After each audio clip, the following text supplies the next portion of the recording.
OK, salut tout le monde, j'espère que ça va, je m'appelle Gabriel, puis avant de commencer le podcast, je veux te présenter un de mes drinks que je me fais une fois de temps en temps pour relaxer, pour me détendre quand il fait froid, dans des journées comme celle-là. Fait que, pour commencer, ça va prendre un sous-verre pour pas scraper ma table, ça va prendre une bonne tasse avec un infuseur, avec un filtre, parce que je vais mettre plusieurs choses dedans. La pièce de résistance, ça va être un mélange que j'ai fait moi-même. C'est pas vraiment du thé, c'est il y a de la cardamone, à ne pas confondre avec la cordarone. Pour ceux qui travaillent dans le domaine médical, il y a de la cannelle, il y a de la lavande, des clous de girofle. Il y a quoi avec ça? De l'anis. Tu peux bien rajouter de l'anis si tu veux, mais c'est pas forcément obligatoire. Tu en mets généreusement. C'est assez odorant. Donc voilà. C'est vraiment quelque chose de thérapeutique que j'ai trouvé avec le temps.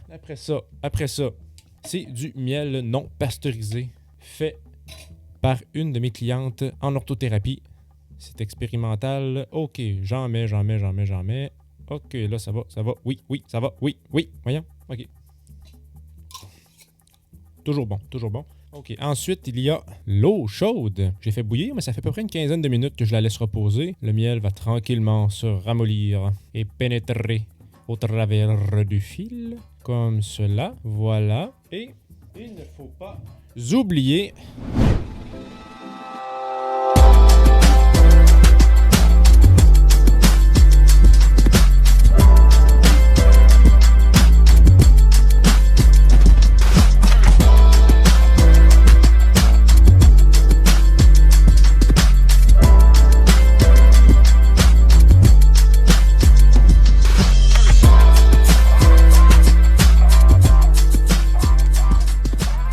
Bon, hey, salut tout le monde, je m'appelle Gabriel, j'espère que ça va. Bienvenue pour un autre épisode du podcast Discover, un podcast qui est concentré sur comment c'est le monde de la santé dans les soins hospitaliers, dans le monde de l'orthothérapie et de la massothérapie, donc des métiers que je pratique depuis quelques années et que j'ai envie de te faire découvrir. Donc aujourd'hui,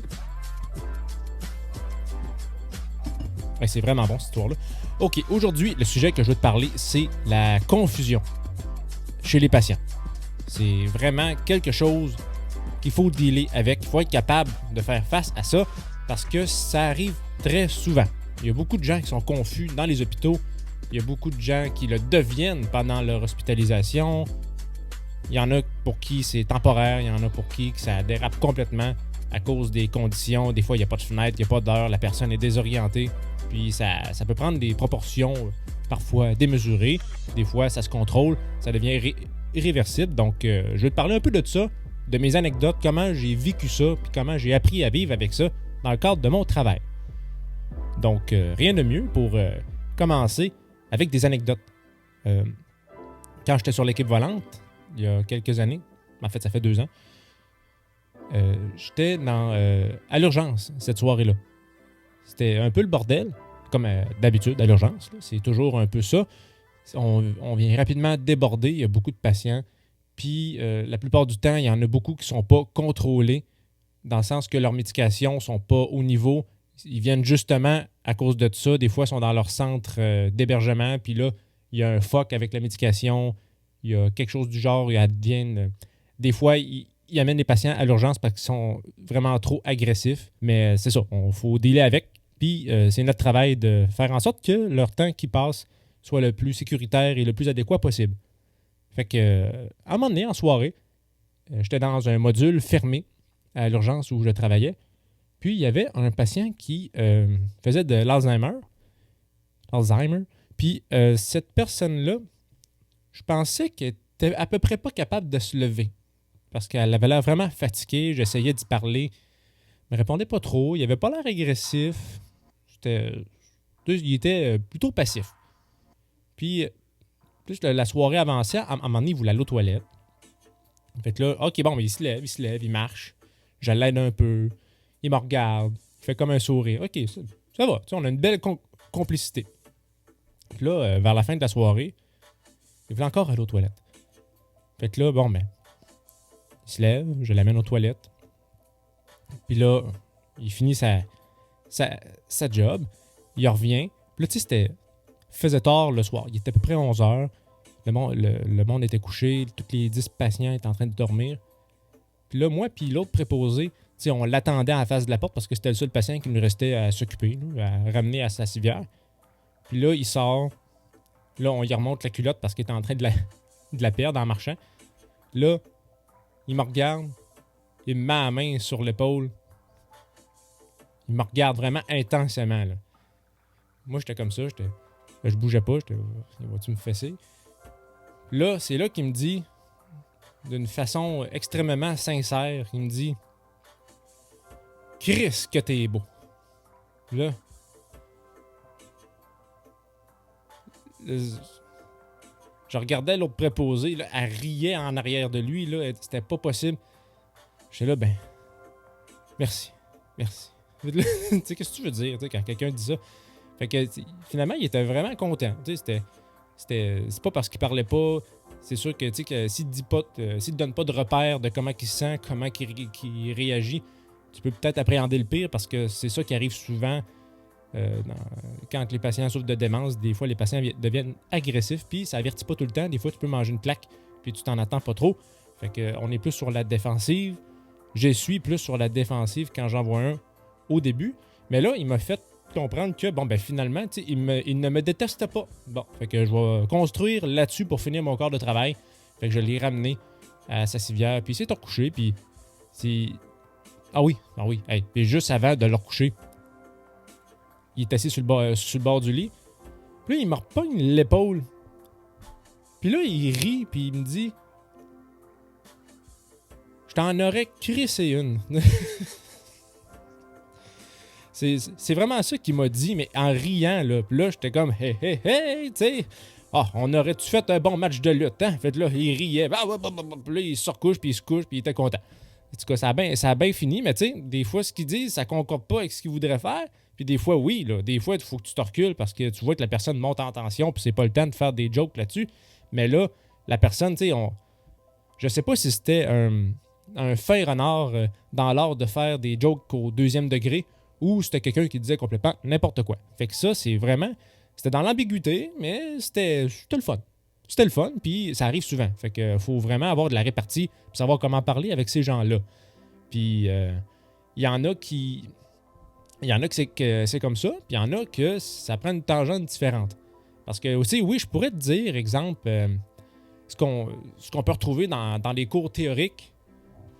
Tu sais, comme je pourrais te dire, j'ai trouvé la feuille par terre, que le délirium, ça pourrait représenter un état confusionnel aigu, un syndrome organique d'installation aiguë ou subaiguë, transitoire et réversible, qui peut se présenter à tout âge, mais qui est particulièrement fréquent chez la personne âgée, secondaire à une maladie aiguë, d'un problème post-opératoire, intoxication, prise de médicaments, événements intenses qui perturbent l'état mental. Bon.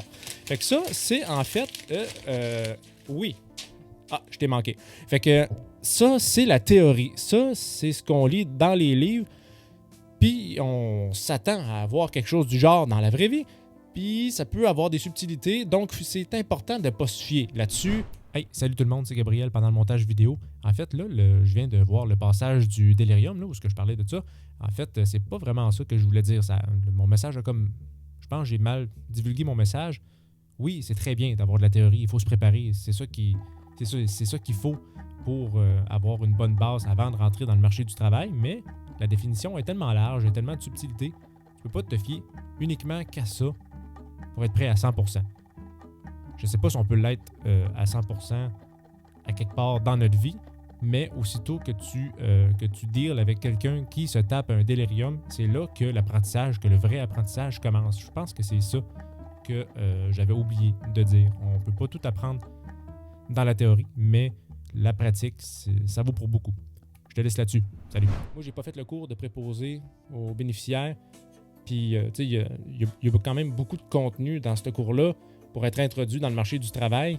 Puis, j'ai eu 5 jumelages, 5 quarts de travail jumelés avec un autre préposé pour me montrer c'est quoi ce job-là. Je vais-tu aimer ça? Je vais-tu être capable de la faire? Puis, ça a été suffisant. Puis, après ça, dans les autres... dans les autres corps de travail, j'étais capable de m'ajuster, je posais beaucoup de questions. Fait que c'est ça qui m'a permis de m'améliorer rapidement.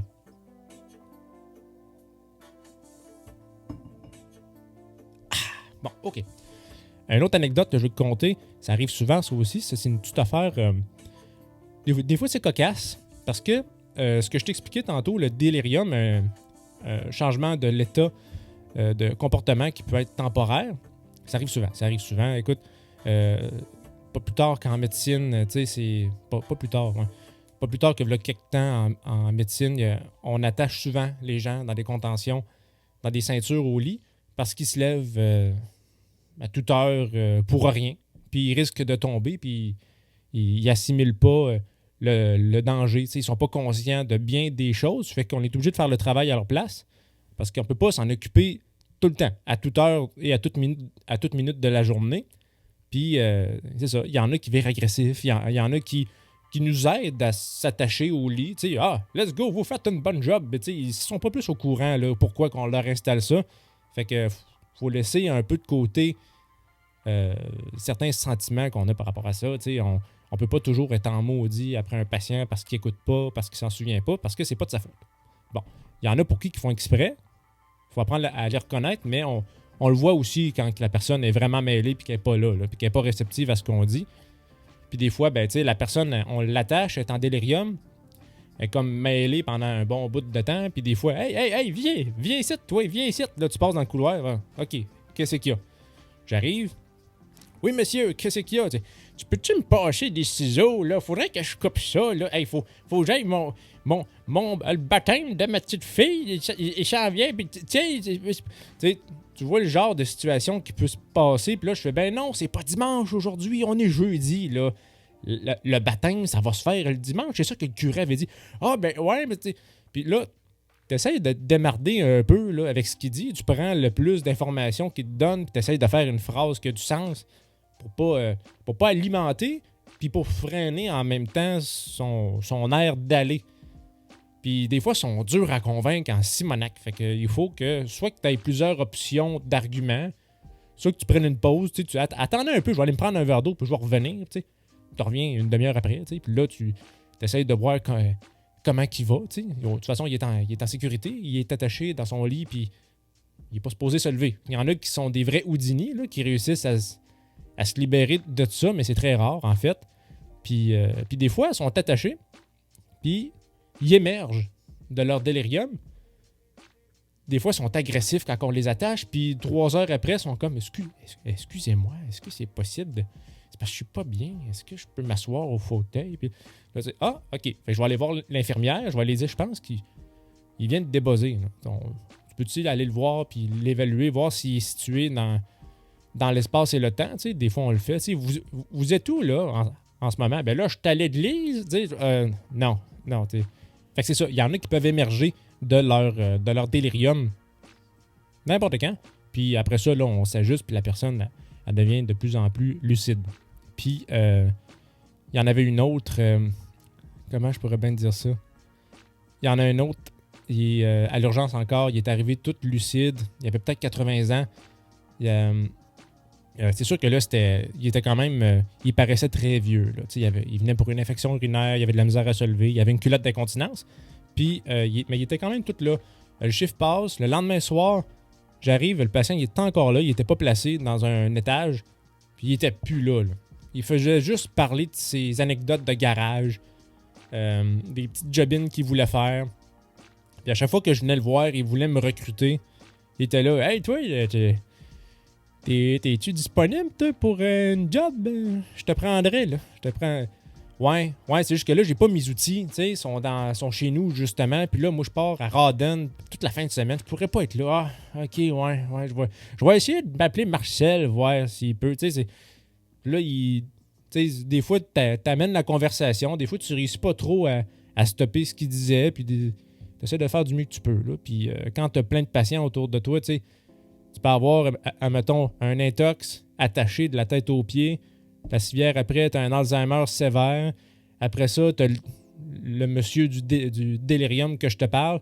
Puis t'as une dame qui est toute là, mais qui a peur de tout.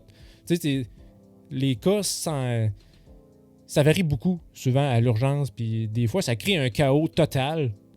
Des fois, tu rentres à l'urgence, là, puis t'es là, tu checkes le département. Tu sais, des fois, c'est fait en U. Puis là, tu te rends compte qu'il y a la moitié du monde qui est attaché. Pour différentes raisons, là. Là, on dirait que ça ralentit dans c'est comme si l'image ralentissait un peu comme en slow motion. Puis là, je me dis, il reste 8 heures. Fait que c'est ça. Des fois, c'est comme ça. C'est ça. Ça prend des trucs pour leur répondre. Ils sont durs à convaincre. Il y en a qui ont des délires de persécution. Beaucoup de délires comme ça parce que, évidemment, si tu te mets à être lucide, à te taper un délirium, à être pas contrôlable, à pas gérer tes émotions, mais là, t'es pas trop conscient de ce qui se passe. On veut restreindre tes mouvements parce que tu veux te sauver, tu veux te pitcher devant un char sur l'autoroute parce que tu sais, t'as des idées noires, il y a des voix qui te parlent, tu sais, ta médication n'est pas au point, tu viens à l'urgence pour ça. Il y a plein d'exemples, là, j'en donne quelques-unes pour ça. Puis, en fait, c'est ça. Puis là, on t'attache. Fait que là, t'as comme, on veut me tuer, on veut m'attacher, on veut m'assassiner. Puis là, c'est arrivé dans une unité de soins intensifs, là, quelque temps. Puis là, elle nous traitait d'assassins, puis là, tout le kit. Puis là, on l'a...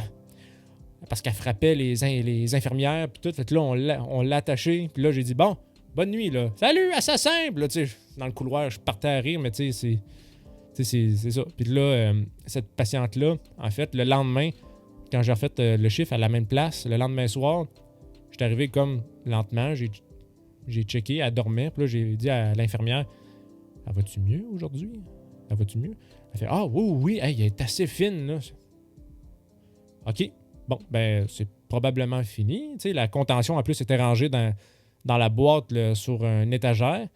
OK, bon, elle peut attacher, tout. Ah oui, elle se lève, tu l'aides à une personne, puis elle était vraiment fine, là, la madame, là, elle a juste débossé, puis elle a passé 3 quarts de la soirée assise à son fauteuil, pas attaché, rien, elle jasait avec quelqu'un au téléphone, elle était revenue.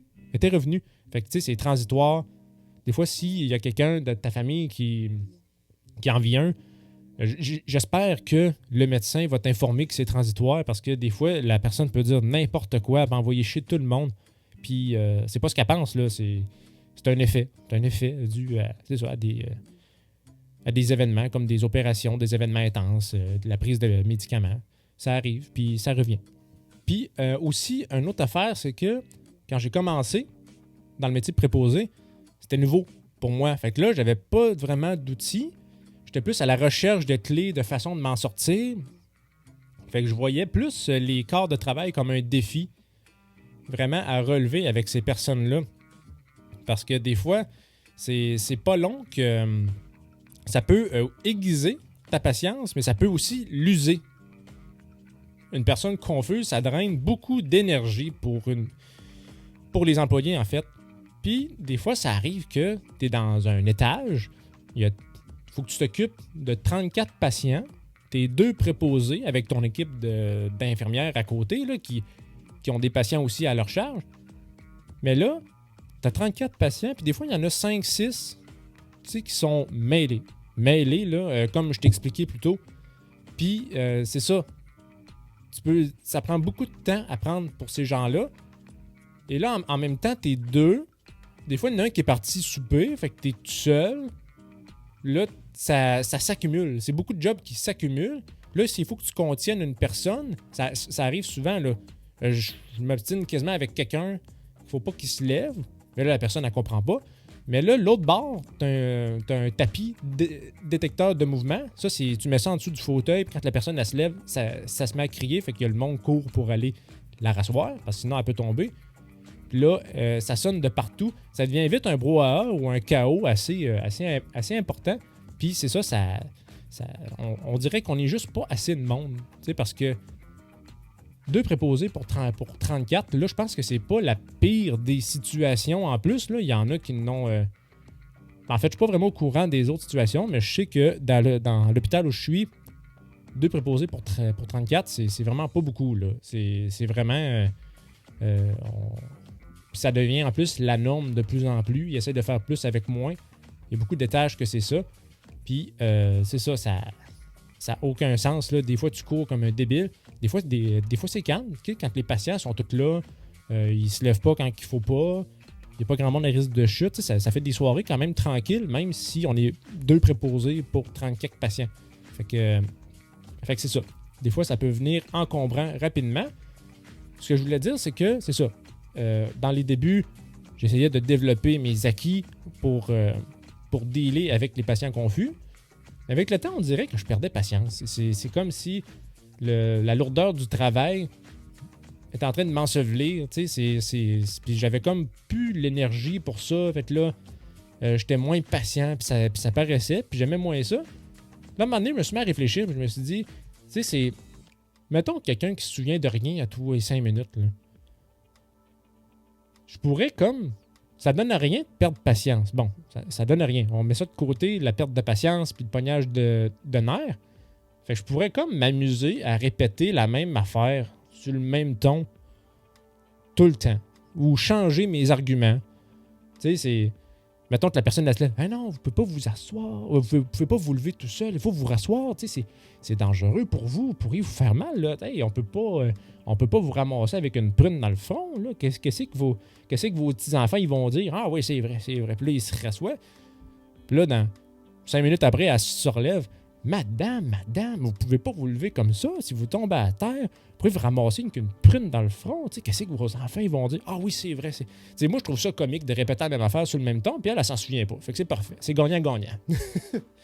Bref, ce que je veux te dire avec tout ça, toutes ces anecdotes-là, c'est que la plupart du temps, le patient, il veut pas te faire chier.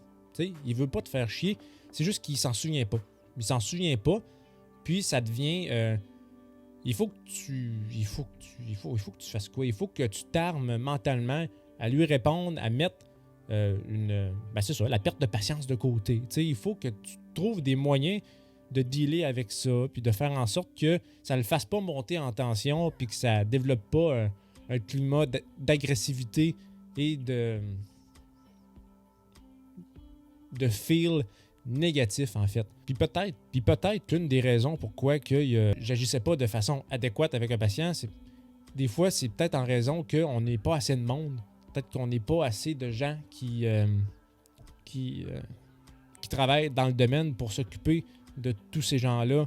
Parce que quand on est juste 2 préposés, des fois, on est tout seul pour un département. Ça vient du jus, là. C'est vraiment, là, on passe facilement toute notre soirée des fois à dealer avec qu'une personne qui draine toute l'équipe. Fait que l'histoire de un préposé par département, des fois 2, oui, il y a les infirmières, mais c'est parce que les autres, il faut qu'ils écrivent dans leur dossier, il faut qu'ils parlent au médecin, il faut qu'ils fassent des notes, il faut qu'ils préparent la médication, il faut qu'ils fassent le plan de traitement, il faut qu'ils...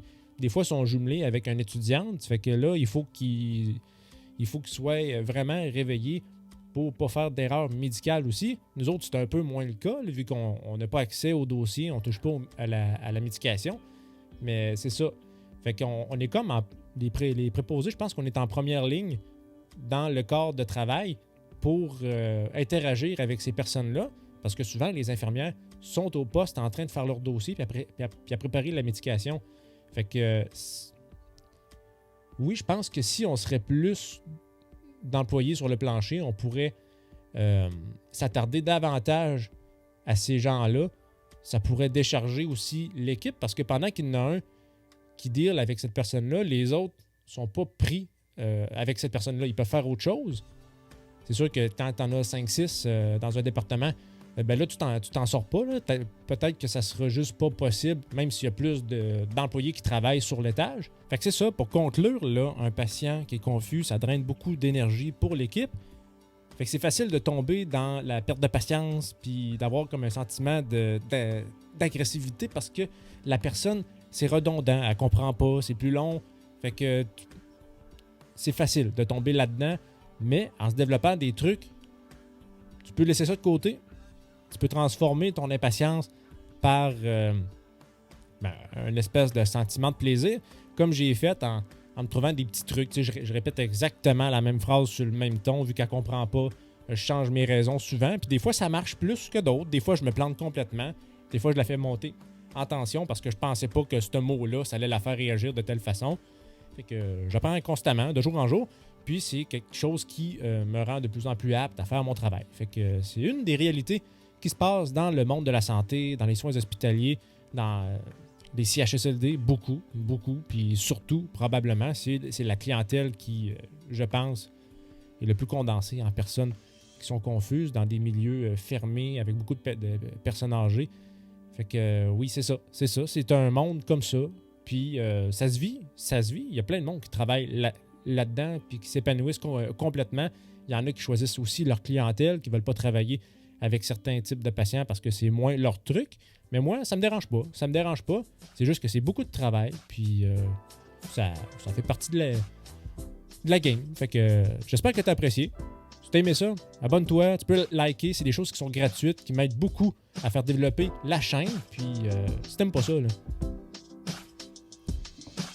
tu t'en vas.